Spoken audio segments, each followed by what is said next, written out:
Each year, more than 12 million people pass through the gates of Great Smoky Mountains National Park. No other park in the United States draws more visitors. Not the Grand Canyon. Not Yellowstone.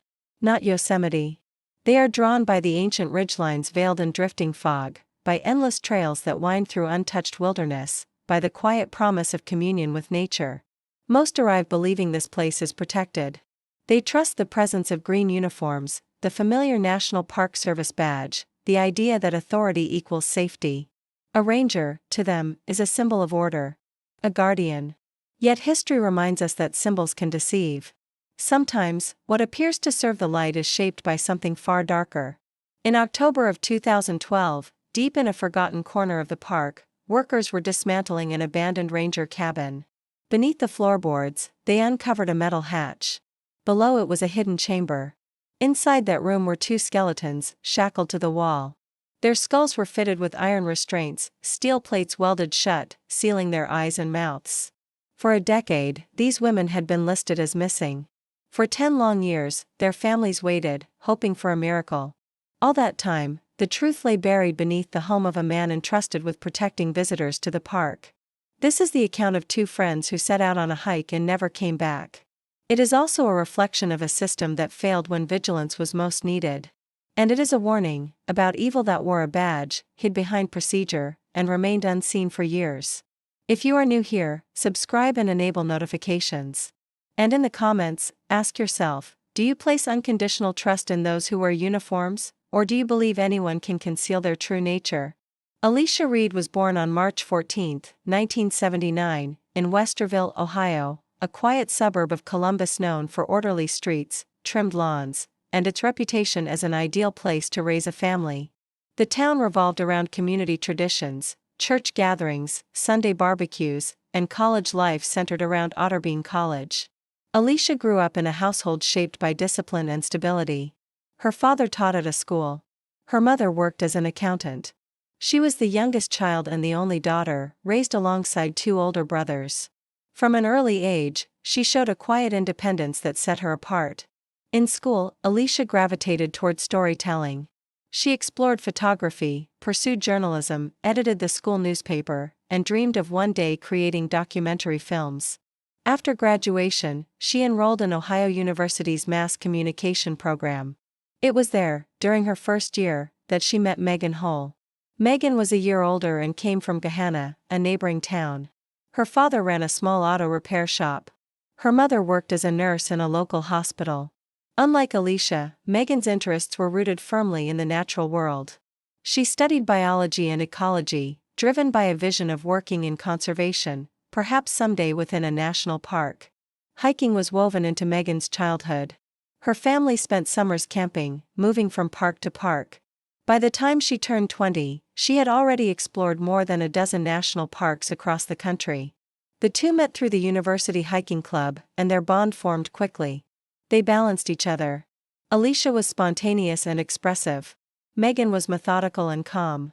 Together, they explored trails across Ohio and nearby states, learning how to move as one. After college, both remained in Columbus. Alicia took a position as a junior editor at a local newspaper. Megan found work as a laboratory assistant at an environmental firm. They shared an apartment downtown and continued hiking whenever schedules allowed. In the summer of 2002, they planned their most ambitious trip yet. Their destination was the Great Smoky Mountains, straddling Tennessee and North Carolina. For Megan, it was a long-awaited pilgrimage. One of the last major eastern parks she had yet to see. They selected a route beginning at Clingman's Dome, the highest point on the Appalachian Trail, leading to Andrews Bald, a mountain meadow known for sweeping views. The trek was expected to last nearly a week and followed one of the park's most beautiful, and most isolated, paths. On the morning of August 9, 2002, they left Columbus in Megan's silver 1998 Honda Accord. The drive took about 5 hours. They planned to camp near the park entrance that night and begin their hike the next day. The last confirmed sighting of Alicia and Megan occurred on Monday, August 12, around 8 a.m. The weather was unsettled, typical for August in the Smokies. Morning sunlight filtered through thick humidity, while distant thunderclouds gathered over the peaks. The temperature hovered near 25 degrees Celsius, and the air felt heavy, expectant. At the trailhead parking lot leading toward Andrews Bald, the two friends reviewed their gear and studied their route map. That is when they were noticed by a passing park ranger. His name was Ronald Harper. He was 48 years old and had served in the park for 12 years. Tall and slender, with graying cropped hair and a neatly kept mustache, he appeared unremarkable. Fellow rangers described him as withdrawn, a man who preferred solitude and assignments far from visitors. Harper lived alone in a staff cabin within a restricted service zone, inaccessible to tourists. He rarely appeared at the main office and worked mostly in the park's most remote sections.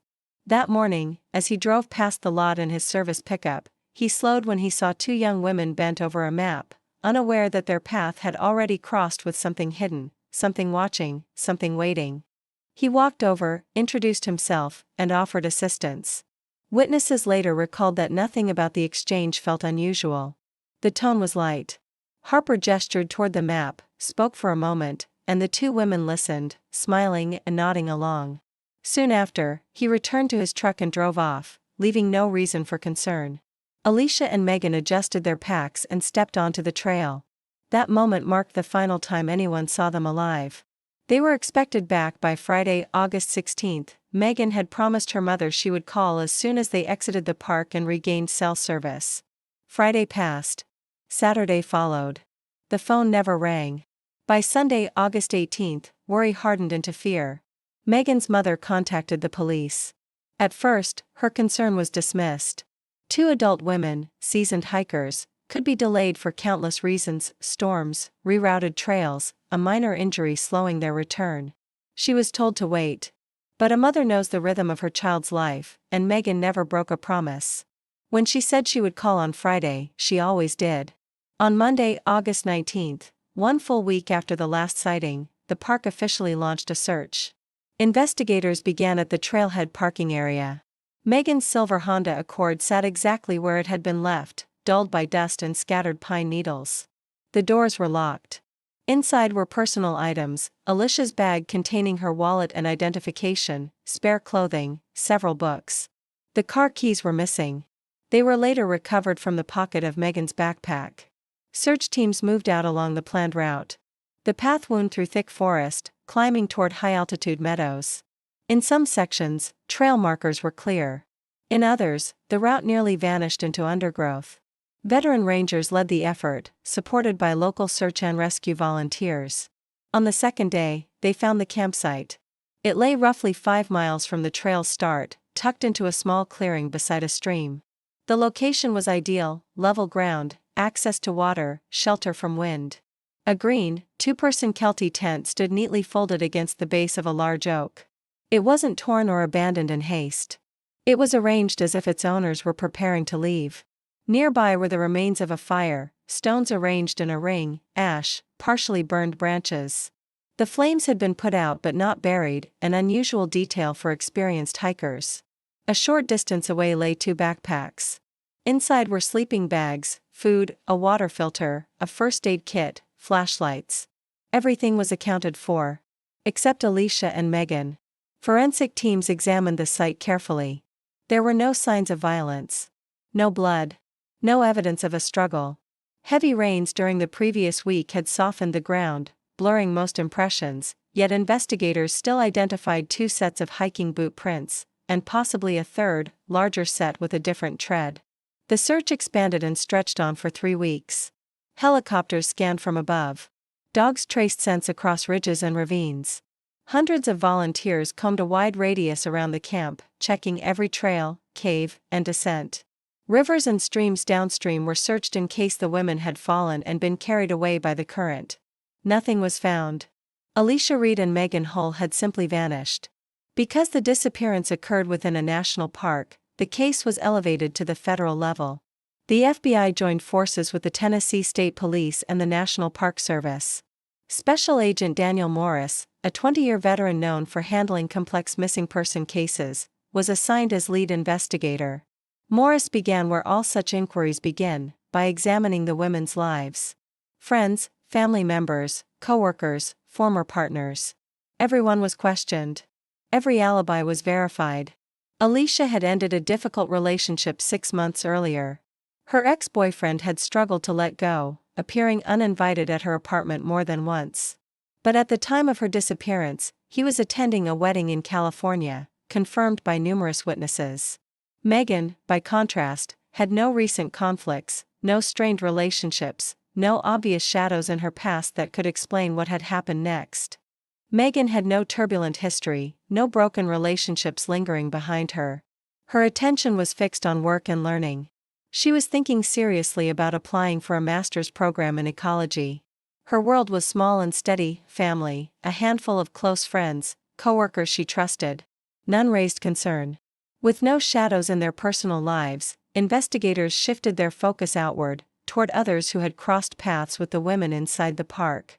The registry of hikers and campers listed hundreds of names. One by one, they were examined.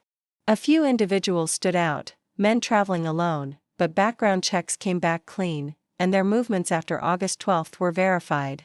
No link could be established. One name, however, drew particular attention. Kevin Burns, 35, visiting from Florida, hiking solo. Several witnesses recalled seeing him in the same parking area where Alicia and Megan were last observed. One person claimed Burns had spoken with the two women shortly before they began their hike. When located and questioned, Burns did not deny the encounter. He admitted he had exchanged brief words with them, asking about their planned route. He insisted that afterward, he headed in the opposite direction and never saw them again. His alibi for the following days was thin. He was alone and unable to fully account for his movements, but there was no physical evidence tying him to the disappearance. No signs of violence pointed in his direction. Burns remained under observation for months, then quietly faded from the investigation, never charged. Another figure remained in the background: the ranger who had approached the women that morning. Ronald Harper was interviewed as part of routine procedure. Every park employee who might have witnessed something was questioned. Harper confirmed that he had stopped briefly in the parking lot, offered route advice, warned them about incoming storms, and wished them a safe hike. After that, he said, he continued on his assigned duties, inspecting trails in the northern section of the park. His account never wavered. Calm, orderly, free of contradiction. In his notes, Agent Morris wrote that Harper appeared competent and dependable. His personnel record supported that impression: 12 years of service, no complaints, no disciplinary marks. Coworkers described him as quiet and distant, but reliable. Solitary, yes. Suspicious, no. Harper was not listed as a suspect. His name was filed under a single designation: the last known witness to see the missing women alive. And then the trail went cold. The investigation stretched on for 2 years. Hundreds of theories were pursued and discarded. Thousands of interviews conducted. Endless hours of surveillance footage from roads and nearby towns were reviewed. Nothing surfaced. No remains. No suspect. No answers. In 2004, the active search was scaled back. The case stayed open on paper, but attention and resources moved elsewhere. Agent Morris eventually transferred responsibility to another investigator and left the FBI to work as a private consultant. Years later, he admitted the case never released its grip on him. He carried it daily. He believed he had failed. By 2006, the disappearance was officially classified as a cold case: unsolved, dormant, waiting. The families refused to let it fade. They established a foundation to aid searches for missing persons. They organized memorial walks. They spoke to anyone who would listen. Every year, Alicia's mother returned to the park, standing at the trailhead where her daughter had last been seen, placing flowers on the ground. She told reporters she could feel Alicia in the mountains. That she did not believe her daughter was gone. That the truth would one day rise to the surface. She was right. When it did, it was more terrible than anyone imagined. On the morning of October 7, 2012, Ronald Harper failed to appear for a scheduled staff meeting. This was immediately noted. Though reserved, Harper was known for strict punctuality. Concerned, a colleague drove to his residence to check on him. His cabin stood deep within a restricted service zone, nearly 15 miles from the nearest tourist trail. Built in the 1950s, it was a modest, single-story wooden structure with a small porch, housing intended for employees stationed far from public areas. Harper had lived there alone for a decade. Inside, his coworker found him lying on the living room floor. Harper was dead. His body was twisted in apparent agony, one hand pressed tightly against his chest. Emergency services were called, but it was already over. The cause appeared to be a heart attack. His body was transported to the morgue. Ronald Harper was 58 years old. And with his death, a door that had been sealed for 10 years was about to be opened. After Harper's death, his cabin was scheduled to be cleared and made ready for a new ranger. A preliminary inspection, however, revealed that the structure was failing. The foundation had shifted. Rain seeped through the roof. The electrical system no longer met safety codes. Park officials decided the building was beyond repair. It would be torn down and replaced. On October 23, 2012, a demolition crew arrived to assess the site. As they moved through the cabin, one worker noticed something unusual in the rear room. A section of the floor didn't sit right. The boards flexed slightly underfoot, as if the ground beneath them was hollow. He called the others over. Together, they pried up several planks and uncovered a square metal hatch, roughly 1 meter by 1 meter. A thick padlock sealed it shut. No key could be found. The foreman immediately contacted park administration, who alerted the police. No records mentioned a basement beneath the cabin. It wasn't in any official plans. The only explanation was that it had been added later, quietly, over years, by the man who lived there. 2 hours later, officers arrived. The lock was cut. The hatch swung open, revealing a narrow staircase descending into darkness. Flashlights pierced the void as police climbed down. What waited below shattered them. One officer stumbled back up the stairs and collapsed outside, vomiting uncontrollably. The space beneath the cabin measured roughly 4 by 5 meters. The walls were lined with plywood, layered with soundproofing material. The ceiling was low, barely 2 meters high. Illumination came from a single exposed bulb dangling from a wire, casting weak, yellow light. Against one wall stood an old wooden table cluttered with objects. Opposite it, metal rings had been driven deep into the wall, threaded with heavy chains. At the end of those chains sat 2 skeletons, backs pressed against the wall, positioned about 1 meter apart. Their wrists were locked in place, anchoring them there. Yet the chains were not the most disturbing detail. Both skulls were encased in metal masks. They were crude, handmade constructs, steel plates welded together, molded to the contours of a human face. The masks sealed everything. Eyes closed behind solid metal. Mouths erased. Only small openings at the nose allowed air to pass. Bolts and straps fastened the masks tightly to the skulls, as if permanence had been the intention. Forensic specialists were called in. The cabin was sealed off. What followed was a meticulous excavation of truth, one that unfolded over several days. Piece by piece, investigators reconstructed what had happened in that hidden chamber. On the table lay a Polaroid camera, stacks of photographs, a leather-bound notebook, a ring of keys, and medical supplies, syringes, ampoules of painkillers, bandages. Nearby stood a metal box welded shut. Inside were fragments of women's clothing, t-shirts, shorts, underwear. Personal items followed. A wristwatch. Earrings. A bracelet. The photographs told their own timeline. Dates were handwritten on the backs. The earliest were from August 2002. The latest from March 2006. The images showed 2 young women, alive, but fading. Their bodies thin. Skin pale. Eyes hollow. In some photos, they were chained to the wall. In others, seated on the floor. In later images, they lay on a filthy mattress, later discovered rolled up in a corner. In the final photographs, the masks had already been placed. The notebook belonged to Harper. His handwriting was careful. Precise. He referred to the women not as victims, but as silent guests. He documented their days methodically, how they learned compliance, how resistance faded, how they adapted to their confinement.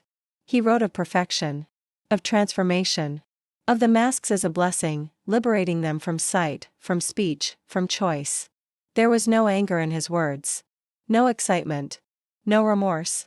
The tone was disturbingly serene, as though he were recording the growth of plants rather than the slow destruction of human lives. DNA testing took weeks, though the conclusion was already inevitable. The remains were identified as Alicia Reed and Megan Holt. Forensic analysis suggested they died around 2006, close to the dates of the final photographs. Due to the condition of the remains, an exact cause of death could not be determined, but experts pointed to prolonged exhaustion and untreated infection. The truth had waited in silence for 10 years. And when it finally emerged, it revealed not just a crime, but a revelation about trust, authority, and the darkness that can hide behind a sacred symbol. Examination of the remains revealed a history written into bone. Multiple fractures were identified, some long healed, others fresh at the time of death. Marks on the wrists and ankles showed prolonged restraint, evidence that the women had been bound for years. Forensic analysis also confirmed sexual assault, a truth echoed in Harper's own writings, recorded with a level of detail that stripped the horror of any doubt. They survived nearly 4 years beneath that cabin. 4 years confined by chains and shadows. 4 years erased from the world above. It was a slow descent marked by pain, degradation, and control, inflicted by a man who wore the image of lawful protection. As investigators turned their attention to Harper's past, fragments of his history began to align, exposing not only his nature, but the cracks in the system that had allowed him to stand in uniform. Ronald Harper was born in 1954 in a small town in West Virginia. His early life was shaped by absence and violence. His father drank heavily. His mother disappeared from his life when he was 6. He grew up under the care of an abusive parent and a frail grandmother who lacked the strength to intervene. At 18, Harper enlisted in the military. He served in the military police and, on paper, appeared exemplary, disciplined, efficient, obedient. But in 1982, his service ended abruptly. He was discharged under circumstances tied to psychological instability and abuse. The official records were sealed, yet later investigations uncovered accusations that he had violently assaulted a detained prisoner. The victim was badly injured. The matter was buried. Harper was released without charges, quietly removed rather than exposed. For years afterward, he drifted between temporary jobs until, in 1990, he secured employment with the National Park Service. How this happened remains unresolved. The position required a background check that should have flagged his military dismissal. Instead, Harper submitted forged recommendations and altered details of his past. Whether the screening process failed through negligence or deliberate indifference was never fully established. For 12 years, Harper worked without suspicion. He was seen as diligent and dependable. He requested assignments far from visitors, choosing isolation over interaction. He avoided social ties with coworkers and never welcomed anyone into his home. His solitude was interpreted as temperament, not warning. No one imagined what lay behind that closed door. The investigation revealed another truth: Alicia and Megan were not his first victims. Inside the cabin and basement, officers recovered belongings that did not belong to them: jewelry, identification, photographs. At least 3 other women were identified as possible victims, all of whom had vanished in or around the park during the 1990s. Their bodies were never recovered, and without remains, Harper's responsibility could not be legally proven. In December 2012, the Reed and Hole case was formally closed. The perpetrator was dead. His crimes were undeniable. By legal standards, justice had been served. But for the families, the verdict offered little peace. When Alicia's mother learned what had been uncovered, she suffered a heart attack and was hospitalized. She survived, but her health never fully returned. In an interview a year later, she spoke quietly, her words heavy with years of unanswered prayers. For a decade, she said, she had believed her daughter might still be alive, lost, injured, amnesiac, living somewhere beyond reach. She clung to any explanation that spared her from imagining the worst. And then she learned that the worst had been real. That her daughter had endured 4 years of unimaginable suffering while she waited, helpless. Megan's mother never learned the truth. She died of cancer in 2010, 2 years before the discovery. She passed away still believing her daughter might come home. Some said it was mercy. Others called it another cruelty layered onto an already broken story. The revelations triggered widespread outrage toward the National Park Service. How could a man with such a history be entrusted with public safety? How could 2 women be held captive for years beneath employee housing without detection? Why was his residence never inspected, questioned, or monitored? An internal review followed. Officials acknowledged serious failures. Hiring protocols were revised. Oversight of staff and isolated postings was increased. Psychological evaluations became mandatory. None of it changed what had already happened. This story leaves behind questions without simple answers. How do we guard against those appointed as guardians? How do we see what hides behind an ordinary face? How do we accept that darkness can exist in places we call sacred? Great Smoky Mountains National Park remains the most visited park in the nation, its trails still walked, its mist still rising. And beneath that beauty lingers a reminder: awakening is not always gentle. Sometimes, it arrives as a revelation we never wanted to see. The Great Smoky Mountains remain the most visited national park in the nation. Every year, millions arrive to walk its paths, breathe the mountain air, and lose themselves in the vastness of nature. Most of them pass through unaware of what unfolded in a forgotten cabin decades ago. And perhaps that ignorance is a mercy. Yet some do remember. Each year, on August 12th, flowers appear at the trailhead leading to Andrews Bald. Beside them are photographs, two young women smiling, frozen in time. Alicia was 23. Megan was 24. Their lives were just beginning. They carried hopes, ambitions, and a future that felt wide open. All of it was stolen by someone they believed they could trust. If this story leaves us with anything, it is this quiet warning: darkness does not always announce itself. Evil rarely arrives as a monster. Sometimes it wears a badge. Sometimes it speaks gently and offers guidance. And sometimes, survival begins with remembering that authority is not the same as goodness, that a uniform is not proof of safety. If you want to hear more stories like this, subscribe so you don't miss what comes next. In the following video, we'll explore another disappearance tied to a national park, one that has never been solved. Until then, move carefully through the world, and remember, the most dangerous predators do not hide in the wilderness. They walk among us, on two legs.